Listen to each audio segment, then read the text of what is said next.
qofka marka uu ku dhaco stroke sidee buu uga soo kabtaa su-aashaasi muhiimka ah ayaynu isku daynaa inuu ka jawaabno boqolkiiba 78 waxaa la sheegaa in dhiigga ama xididada oo xidhmay qaab ka mid ah ay keento stroga maskaxda qaybaha ka midka ah iyada lafteeda waxa ku dhacaa in ay weydo cuntadii iyo waxyaalihii ay cunaysay taasina ay keento in ay tissuegaasi dhinto ama selska maskaxda qaar ka mid ay dhintaan si loo yareeyo waa in si dhaqso ah markaaba loo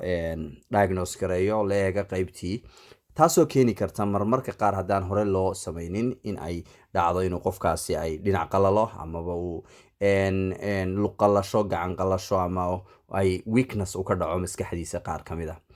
haddaba noocyada kala duwan muxuuahaa treatmentka ama dawooyinta waxa qaybaha ugu horeeya waxa loo yaqaano waxa weeyaan ischemic stroke oo ah ka ugu badan muxuuaha strokeyada kaasi oo ah boqolkiiba 78 dhammaan strokeyada ay dhaca ee jidhka ka dhaca kaasi oo ah in ay xinjir adag oo aad u adag ku samaysato selka muxuuahaa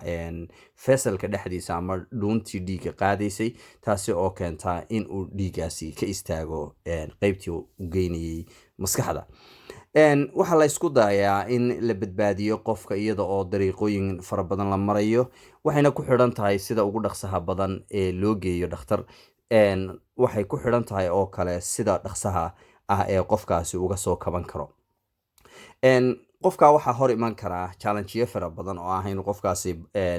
uu jirkiisu dhinac qalalo inay luqalasho in ay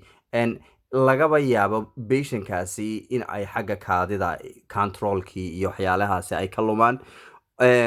waxaa kaloo laga yaaba qofkaasi inay waxyaalahaasi ku keenaan wax loo yaqaano stresska aynu naqaano oo de qofkii markuu awoodihii qaban jiray oo dhan qaban kari waayo in ay dhibaato ku keento taasi oo aynu u baahan nahay inaynu kaga hortagno sidii aynu procedure kala duwan oo dib soo celin ah la sameeyo qofkaas iyada oo hosbitaalka la dhigayo processka u raacayo dawooyinka iyo qaabka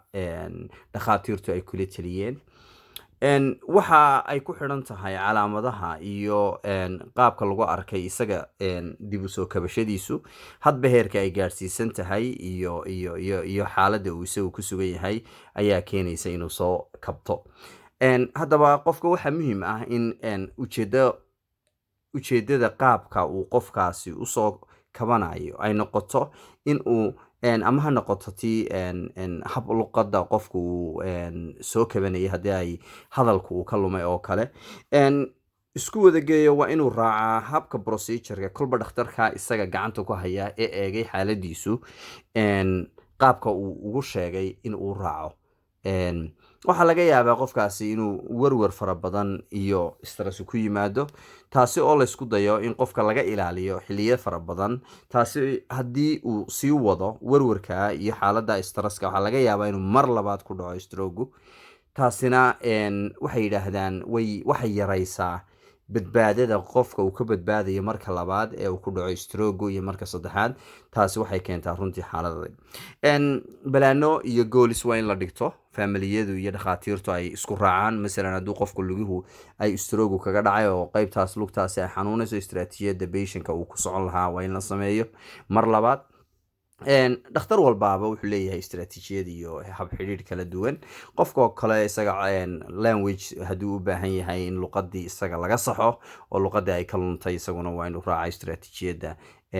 muxuuaha loo dhigay kuwaasi oo aad iyo aad u muhiima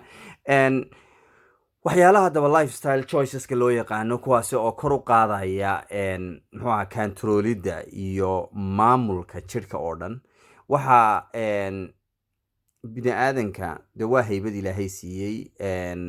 xilliguu doonayana ka qaado laakiin waxaynu u baahan nahay qofkaasi in loo dooro hababka ugu fiican ee nolosha masalan hadduu sigaar cabi jiray sigaarka iska jooji laydha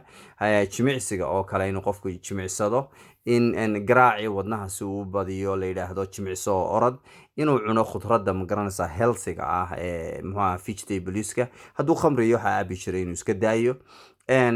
waxyaalahaasi waxay ka fududeynayaan maskaxdana maaha xanuunka ku dhacaya stroke in la fududeysto, waa in muhiimadda la saaro oo aan la fududeysanin. waa mahadsantihiin. wasalaamu calaykum waraxmatullah.